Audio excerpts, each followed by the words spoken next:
welcome to Outliers Edge, where we continue to see what it takes to be the person that is required to change, to create a future that is distinct from our past. And I think that today we have with us a guest that is exactly doing that on a daily basis. It's none other than Zylo Marshall. Zylo, thank you for the game that you play. Thank you for playing the Outlier game and so much, and thank you for standing for what you stand for. It's good to have you here today. Thank you. Zylo, we like to make sure the outliers get a chance to get to know you as we start each conversation. So would you mind letting us know more about you and the game you're currently playing? Okay. I understand being taken advantage of because of disability. Okay. I've been there. I understood that. I see well, you're inferior. You don't understand this. So therefore, get out of my face. And I don't mean that in a harsh way. I just mean that people don't seem to have any patience or understanding, and they'll take advantage of you over assets and other things because you're disabled. Therefore, you don't understand why do you need money. The other area is employment. If you want to get a job, okay, and it's not working, and you're on SSI and you're on a 9-month child work period, that's going to help you become independent and not live on SSI doing nothing, which millions of people do. They don't have any resources to help them get to where they want to be. They're adults, they're on their own. They have to deal with life and they don't have the support they need to make it easier without, if you get a job and you fail, you're homeless because you tried, you lose your SSI, there's all those rules.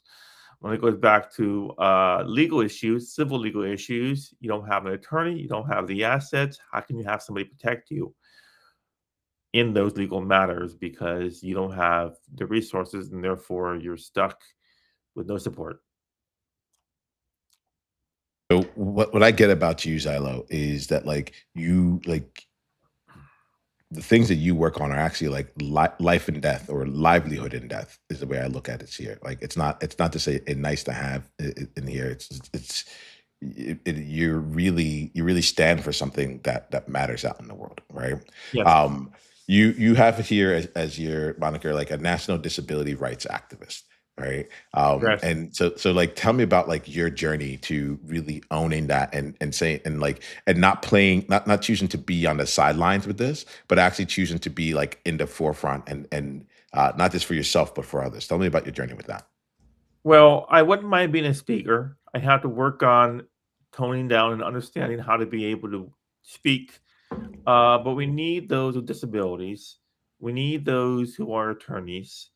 And we need those who want to help with those with disabilities, speak about the issue, and make it understood for the world to understand that there are some very smart, educated people that stutter, that have something that affects their disability, but they're smart, and because they're disabled, they're not good enough. So we need to have professionals, attorneys, politicians to change laws so that we can become independent and on our own without having to live on the system, holding us at a standstill in a shell, doing nothing, which that's what millions of people are doing. Because if they want to get a job, what are they going to do if it doesn't work out? There's an element here when I hear you here, it's like you're bringing together an ecosystem of people to actually make a change against like the status quo. Does that feel correct when I say it that way? Yes, Yeah. correct. And like I want to get to the element of like what it takes to bring all these different people into the room, or to align them all toward making change. I'm gonna get to that because I think there's a number of outliers who see something that they think is not right, and are taking steps to it, but haven't like gone to actually go and say, how do I actually make changes on the systemic level, which is where I believe that you choose to play. Does that feel accurate, Lalo? Yes. Yeah. So, go ahead. Were you going to say something else?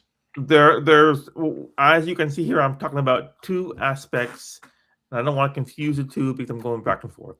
The Okay. first one is legal support on civil matters over assets. Okay. And so I want to work on that now and then discuss the employment rights aspect because there are two different issues, but they help those who are being taken advantage of or not getting the support they need to get there where they want to be. Um, So yeah. let's start there then. Let's start in that first category here. What is it that you want us to know first and foremost related to that, and then we'll dive in and explore more. Well, I was disinherited over an estate Mhm. because of fraud and corruption and financial exploitation. Okay, and that left me at a standstill. So therefore, what do I do with myself?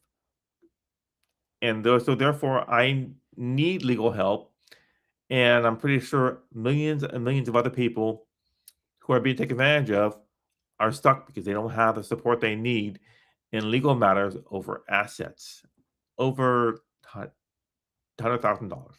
Let's say you got issues over that, and that would help you in your life if you want to make it out there. But if you don't have the support you need, you can eventually live on the streets because you tried and failed. And there's the issue: if you make more than uh, $2,000 a month, okay, and it doesn't work out for that, you have to have support to be able to help you in that regards to assets or stuff that helps you live that you did not earn but you received through inheritance or other sources to become independent, which is that's what millions of people want to do, is become independent.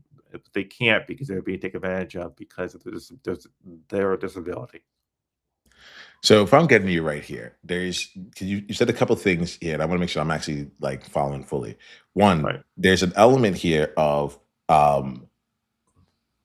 as it relates to assets, like you're fighting for people to not be taken advantage of, right? Correct. People with disabilities should not be taken advantage of, right? And there's something that you've been saying here where it's like one, the way that both society or the people who are involved in these specific like litigations or like in the related to the assets, one there's a worldview that they hold. And part of that worldview is like of like not being smart enough to be able to navigate this. I believe I heard you say that, right? Right. Um, and then in addition to that, there you've also brought in this element of like you tried, but like you tried and failed, and now it's gonna mean that you're gonna live on the streets. Can you like and you brought in like the $2,000 element? That could you like help tie that together for me just a bit here so I can see like how that component also contributes to our conversation?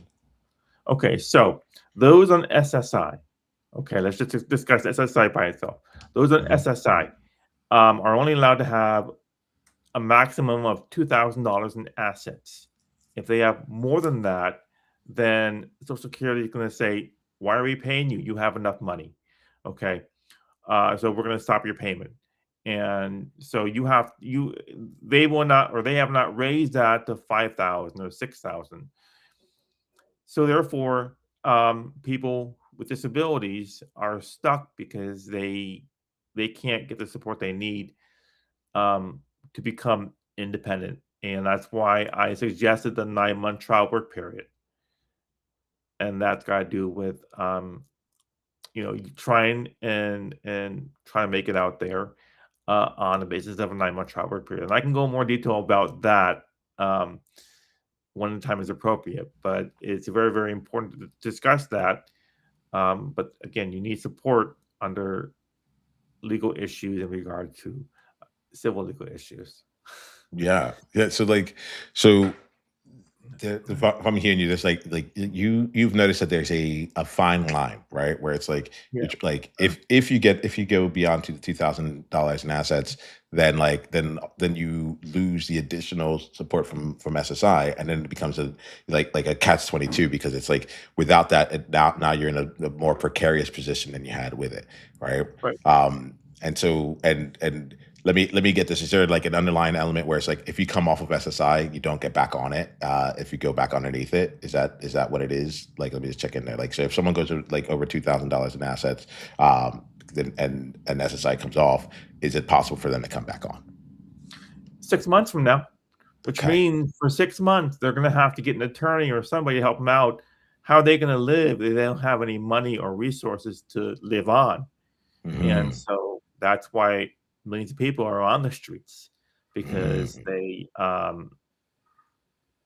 tried, or they made money. They made more than $2,000 under the table or through work.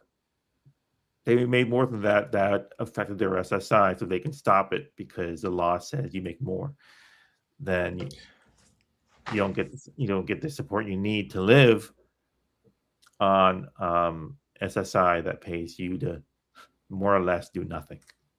So I think that if you're cool with it, I'm gonna move away from like the actual specifics of like of things, because I think that if they need support, they can reach out to you directly for support on this. Because I think there are gonna be outliers out here who either have experienced it themselves. You're making sure that we know that, like, hey, if there's something like this is something that's happening out in the world, and if there's either an outlier that's listening to this themselves that is experiencing this, or is like in afraid of experiencing this, or they know someone that might be in a similar position, I'd love to make sure that like they reach out to you, Zylo. So what's the best way that they go ahead and do that? Well, they can go to my website, zylomarshall.com, ZYLOMARSHALL.com. Mhm. And they can contact me there. And the people we need are those with disabilities so that they can get the help they need. And we need attorneys regarding legal issues so that we can get the help we need on that level. So those two things are what we need, is other disabilities that can help me work on my website, not just myself, and attorneys on that who can get paid on a commission based on legal issues to help support them um, become, more or less self-sufficient than just living in a shell. Nice, nice. All right. So outliers, we have a bit of our call here, right? So like there's many different ways that we can support this movement that Zylo is about, and not even this movement, but like the actual change that Zylo is making come out into the world, right? Zylo, you said there were two lenses that you have. I want to get into more about like you and how you show up and how you continue to show up for people, but I think there is a part of like an educational awareness that I want to make sure we bring into our space, so that we get to see what's at stake and what it is that like with the work that you're doing. So we talked about this on the civil side of things, and with the lawyer side. So there was another side of this here that also is important to go into. So can you let us know more about that? About the employment side, Yes. okay. Um, so there's four aspects of that. The first one, these are 9-month child work periods. So if you go on Plan Could A, I pause you really quickly, Zylo? Really quickly. What is like as we get into this, like what is the overarching like problem you're trying to solve that you're trying to solve, or what's the problem that people are facing before we get into like the actual solution of it? So let's make sure that we're on that page first. so they can become self-sufficient and go out there and enjoy the world, go out there and observe the world and make money, knowing that they're going to do it because they got the help they need to get to that point. So it's got to Okay. do with Okay. adults who are on their own, that don't have the support that people do. There's no mom, no dad, nobody out there, and they need to get the support to make it easier for them than to just go shopping, come back home. And that's Mm-hmm. a lot of Mm-hmm. what a lot of people do. They just go shopping, they come back home, they go to the park, they go here, they go there. They don't have enough funds to enjoy the world because they didn't earn it. They just received it because of their disability. Mm-hmm. And so then you're looking to propose something that's going to change things up and both empower and also like give people more stability. Tell us more about that. So the four plans you want me to discuss? Yeah, let's tell us about those. Okay. Yep. Sure. So um, plan A, or yeah, plan A. So plan A, let's say you make commission based on a 9-month trial work period. You are a comedian. You are funny. You go out there and you do a comedy show one night. You get $7,000 just doing that one comedy show. Okay. With the plan A on the 9-month trial work period, you can make 200,000, you can make $200,000 that 9-month trial work period because you did it, and you did comedy shows almost every week, and you know that you now know you can do it because you tried knowing that Social Security was there to support you under that 9-month trial work period. They'll pay you money, while you're doing that, so that's plan A, okay? Plan B, if you want to work a 9 to 5 job. The plan A was commission based, whatever you want to do independently, commission based. Plan B is 9-month trial work period. So that would be, let's say you make $1,000 a month, and you uh, the first 3 months you have a job you're doing. After 3 months, they're going to decrease that from $1,000 to $750. 6 months, 750,000, $750 to $500, and so on and so forth. So that would be able to help them, if they're making money, that they will support them because they're trying on a 3-month basis, 3-month basis that they've tried to do that and they've decreased it. So that's another avenue of that. Before we get Um, to plan C here, like I want to try and get, because I realize like there may be a bit of it that might be too technical for the platform right here.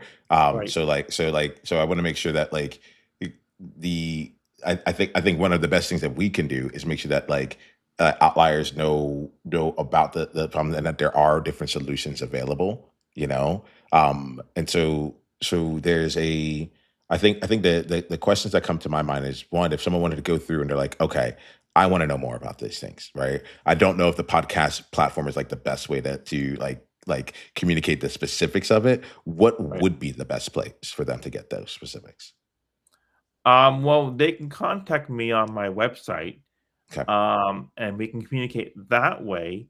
And we can see if those that want to become self sufficient can do that on a employment level, and then to become self-sufficient. So therefore, those with disabilities connect to my website. Those who are employees, those who are politicians, um, can work on the other end of the website so that they know that this website has employees, or has politicians, has attorneys, to help support the issues they need, so that they can become self-sufficient. Whatever their disability is, should be brought to my website, and at that website, they can say what their issue is. For my issue, for example, I can't drive a car, so how am I going to get to work? And most people work at another location, so how do I get there? There's my issue. Somebody else has a Yeah. different issue. How are they going to do it? Yeah. And then, of course, that job that you do, if you have seizures, if you have something that affects you, there's a liability. So there's got to be different avenues for those with disabilities becoming self-sufficient, um, and doing it in that way. Thank you, there, Zylo. Like I think that there's something I appreciate you like making it real and like painting the picture of like here goes what like this is what the real challenges are. This is what it's like to experience it in this way. And outliers, we have a way to like we've been exposed to. If you didn't know about it, you've now been exposed to a problem that's been existing. If you do know about it, like you now have been exposed to someone out here who's fighting on your behalf, and is bringing together people to say like you don't have to accept the status quo as it is, and you don't have to like take being taken advantage take being taken yeah take being advantage of. That's what I want to say. Right. Without pushing back and leveraging your own rights here. And so go to It's xylomarshall.com to engage in a conversation. It's clear that Zylo knows about this. Like he has experience in it, both like professionally and lived experience. So that makes it. It just makes sense to go down that path, right? correct. Zylo, we have about like with the rest of this conversation, I want to talk about you in particular, right? The Zylo Right. who could have like sat at home and just kept on doing your day to day. there's that version of you, and some multiverse out there. There's a Zylo who didn't become a national disability rights activist, you know, Right. and then there's the shared reality that we have here, where you did. And I'm really curious about two things. One, what was the thing that made you say, "I'm not going to be on the sidelines with this one"? Like, it's not enough for Zylo to get support for, like, for you to get support for yourself. You're actually going to go like out of your way to go and make sure that it becomes easier for others. What was the thing inside of you that said, now this, like, I'm gonna go and make something out of this beyond just the day to day? Well, I because of a legal issue, in 2000, excuse me, because of a legal issue in 2010, being disinherited, I was selling property. I was working to become an independent. I sold $500,000 in real estate. Got a car. I had the support I needed with people. There you go, support from people. And with the disinheritance of the $80 million, that left me at a standstill. Okay, now what do I do?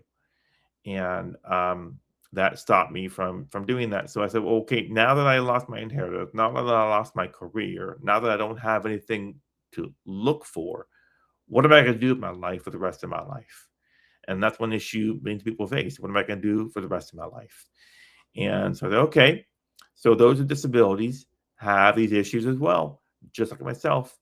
And so if I could go home and do nothing and watch TV, or I can fight for the rights, um, gain legal help on civil matters over assets, which is what I need. I need an attorney. But again, with that situation, you need an attorney, you have to pay them. But if you're disabled, you don't have those funds, how can you get an attorney and who can help you? And that's where the contingency based attorneys would help you get to that point. And then those that want to become independent who don't deal with legal issues, they can go out there and work. Is that clear? I mean, I Yeah, when yeah. I So speak, like, I get very confused. Uh, okay, well, I'll let you know. Like, it's coming through clearly. I'll share with you what I think I'm getting, and you let me know if this is what you were trying to put out there. Because earlier you Sure. said, like, you're like, oh yeah, I this is what I feel like I'm hearing.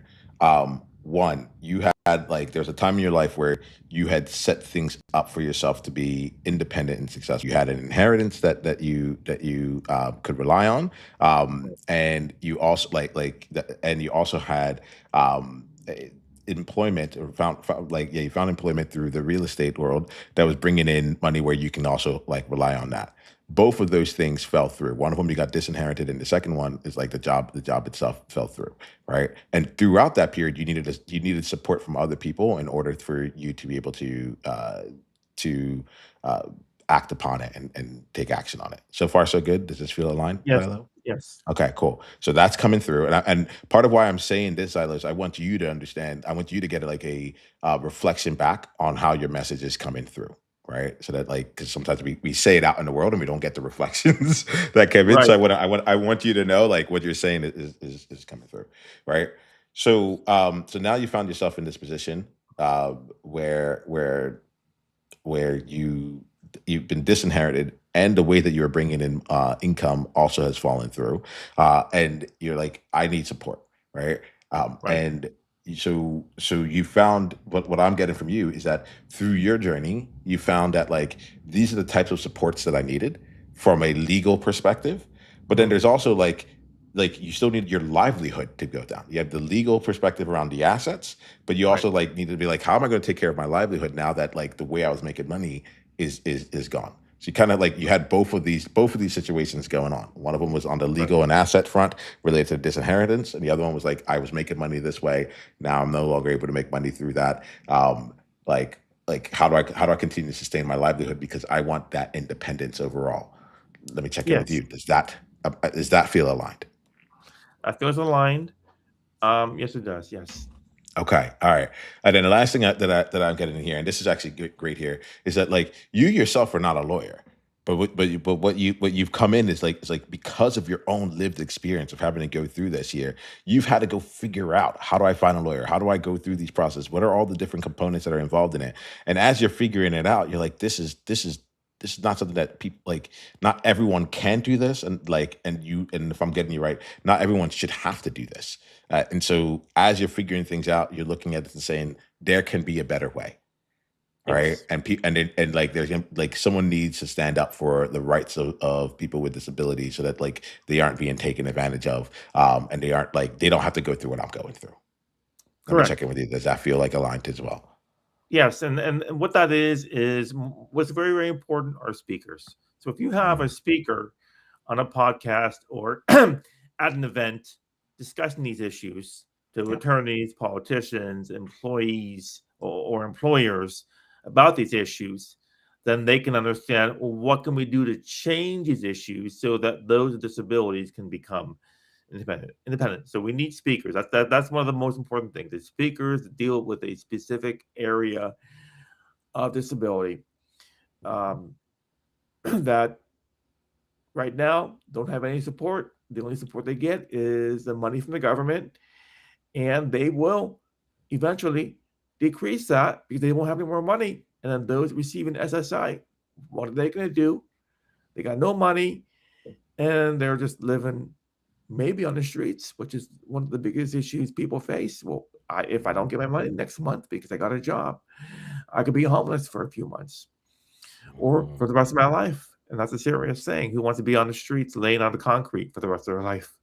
Yeah, yeah, yeah, yeah. So this is like we're. I really want to say I really respect and acknowledge and respect you, Zyla, for the work that you're doing. And like, it's not easy. Yes. I was gonna say it Yes. can't be easy. I'm like, no, it's just not easy, right? And what like there's an element here where I'm gonna pull it up here from the specific elements of disability rights in particular to like an outlier journey here, which is what I get is that you have a lived experience of an injustice, and there's something that um, you decided to elevate yourself from not just solving the problem for yourself, but Right. recognizing the challenges you had in it. You decided to go and solve it on behalf of other people. All right. Correct. And outliers, for any outliers that's listening here, like whether or not you like specifically fit into the situation that Zylo is talking about, or you have someone that like, like specifically fits into this, I want you to also be paying attention to like, like answering the call that's within you, right? Like to know like, hey, if there's a time when it's your turn to step up, to stand for something, to go for it, like that Right. time could happen like any moment. Zyla, you mentioned 2010 was when you had the disinheritance situation take place. When did you actually step in and say, okay, now I'm going to go out and try and like, make the floor plan proposal, like bring together the lawyers and the politicians and the other and so forth to actually make changes? When did that change happen between like for you? Was it like right away, or Last, was it like a few years went by? last year, I've been doing nothing for 15 years. Yeah, yeah. Okay. So And tell me, so you say you've been doing nothing for 15 years. What does that mean? I nothing, it's so yeah. no work. I have a family. I have a child and a girlfriend. Yeah. We just live the day to day life that other toddlers live. And if you Yeah. look at it this way, you have adults living the toddler life. Uh-huh. Okay. If you want to look at it literally speaking, you got somebody who's 45 years old. Now, again, if you have a disability and you can't, that's going to be the issue that they have to deal with. If that's their disability, they can't. But those that want to go beyond that and can with the support, then they can help make it happen.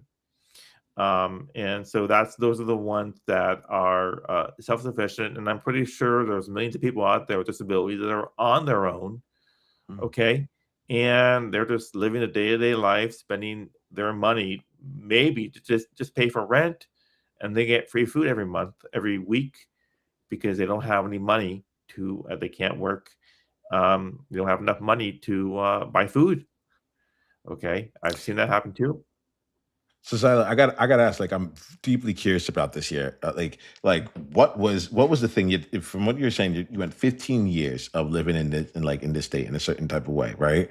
And then last Right. year, something changed, and like, not only did you say I'm not gonna live this way anymore, but like you said that like you decided I'm not gonna live this way, and I'm gonna make sure that others like don't as well. What happened there? Because like what I'm like you made it 15 years of one way, and then like something changed and you said, No, no more. Like, why wasn't it 16 years? Why didn't it get to 20 years? Like I'm really curious about like what was that shift for you? Well, I just spoke to people and they just said, well, listen, I got the issue, but I can't help you. I don't understand it. So therefore, I said, okay, well, if they don't understand it, then why can't I help create it and make Awesome. it okay? Now, one last thing I want to put into place here. I want to put together a 501(c)(3) Okay. nonprofit organization. Okay. And that's where I need professionals to work with me on that. So if they're attorneys, politicians, if they're speakers, then they can work on that. If they work on websites, they know how to be able to monitor and take care of that. I'm just by myself. So I want to create a 501(c)(3 um, and do that. And the assets that go into that uh, company, not a nonprofit organization, does not go to me. So I can get money from that every month to live on, up to $2,000 if need be, but I can't take more than that. So that's where I need somebody who's more experienced in the 501(c)(3 to take ahead of all of it, because I wouldn't be able to understand doing everything. If I can have 4 people or 5 people on the team, then I can make more sense with 5 different voices, Nice. and, Nice. not just my voice and, but those that wanna be, on the forefront to make it, and a lot of it's gotta do with their time, but a lot of it gotta do with if they can make money through doing something, then that helps create it. A speaker wants to go to an event and speak about something, but they want, some money because it's very important. Then there we go with that. But again, that's where I need professionals that understand this more than just speaking, because I'm just Yeah. speaking. I'm just winging it right now, and that's not something I want to do. Is wing it. You know, Professionals like make it much easier. what I want to acknowledge you for stepping into the game, like it feels like you stepped in the game before you were ready, and that but you're still here, right? And so I want to acknowledge you on that, like spoken like a true outlier. I'm just winging it, you know. The funny thing here, Zyla, that caught me, and we'll start wrap up our conversation here after this, but I was recently reminded when I was talking to someone on this podcast about like the entrepreneurial journey. And it's something that like back when I was listening to entrepreneur podcasts, I heard had them say all the time. I think about the entrepreneur journey, not just from a business perspective. Like I see you as an entrepreneur, Tyler. Like you're creating a vision of something. You're bringing to life a vision of something that hasn't been done before, right? Right. The entrepreneurial spirit is there, and so the, like what came up was it was such a common thing. It had felt almost cliche at a certain point, but they talked about uh, building the plane while they were flying it. Building the plane while they were flying it was the language they used, and that's something I'd heard for decades as like since I started my entrepreneurial journey. And what got me was I had realized at a certain point I had stopped doing that. I had been trying to build the plane and then fly it. Get everything right, figure out everything first, make sure all my ducks are in a row, make sure I'm coming off polished, making sure that like I know the exact talking points and the like so on and so forth. Um, and it was in that conversation that I was reminded of like I was like, why do things feel so slow? Why aren't things clicking? Why because there was always more work to get done first. I was never gonna be ready because like the only way to learn how to fly a plane is to fly it, you know? And Right. then it's like then you build what you need based on what like the experiences you've had. And so one of the things I really want to acknowledge about you, Zylo, is that like is the fact that you're winging it. Like the fact that you're winging it makes me know like, okay, like he's building something here. I also want to say I want to thank you for being a demonstration on self advocacy and advocacy for others. Right. So like being willing to say like this is the kind of support that I need. You know, this is what we're building. This is like if someone is drawn to this message and wants to come in, if someone went like let's build this thing together, you know. I hear you and feel you in that like in that specific element. We're back, we've connected again. Yeah. Yeah. But like I hear you and feel you in your self advocacy, and I think that's something that we as outliers can all take in as well. Where it's like how much of us are asking for what it is that we really want or need, versus like waiting and hoping that it would just be offered. Like Zylo has made very clear asks here, and there's something about that that I also recognize for myself that I'm like, oh, I there are times where I step away from it. There are times where I'll hint. There are times where I won't put it out there, even when it comes to just invitations or yeah, there's just many different areas where I can even go by and think about it. So I want you to think for yourself, outliers, like what would it be like if you spent the next month practicing asking for what, like, the help that you needed, Right. practicing asking for what it is that you wanted, uh and not just doing it, but being in the practice of doing it and strengthening that muscle overall, you know. One of the most important things is going above and beyond. Living the regular everyday life Mm. is not gonna work. Going above and Mm. beyond what you normally would do is what's gonna work. If you don't get an answer, if you don't get what you want, you gotta go above and beyond what you don't normally would do. And I love it. I if love you it. don't if you don't do that, then you're just keeping yourself in the same situation for the rest of your life. Get up, go to That's it. work, get up, go to work, get up, go to work, because you don't choose to go above and beyond. And Steve Harvey, he said specifically, I chose to go above and beyond, not just live the everyday life. I want to go above and beyond. And this is where I am because I went past what I know. Okay. If I I don't love know it. it, I got to figure it out. If I know it, then therefore I got to go to the next level. This is it. This is the game that we choose to play as outliers. Like, Right. thank you, Zyla. Thank you for showing up this way. There's a quote that I don't know who to attribute to you, but it's something along the lines of, "If you always do what you've always done, you're always going to get what you've always gotten." You Right. know, and like it's like I love things that just make sense logically. I'm like, yeah, I mean, you can't really refute that, you know. So, So, Zylo, I appreciate you for coming in. I'm glad we got another chance for you to go and share your message, to share how things line up for you overall. Outliers, we can go and find Zylo. You've mentioned your website, zylomarshall.com, if you want like any support on the legal side, on the employment side, or you have any questions for Zylo, or you're looking to say like you're interested in helping them build and bring this 501c3 out to life. Like Zylo has been really clear in the asks here, and I'm grateful for him for it. Zylo, what was your biggest takeaway from this conversation? What's something that you are leaving this conversation for yourself with? that I've spread the word and more people know about the issue.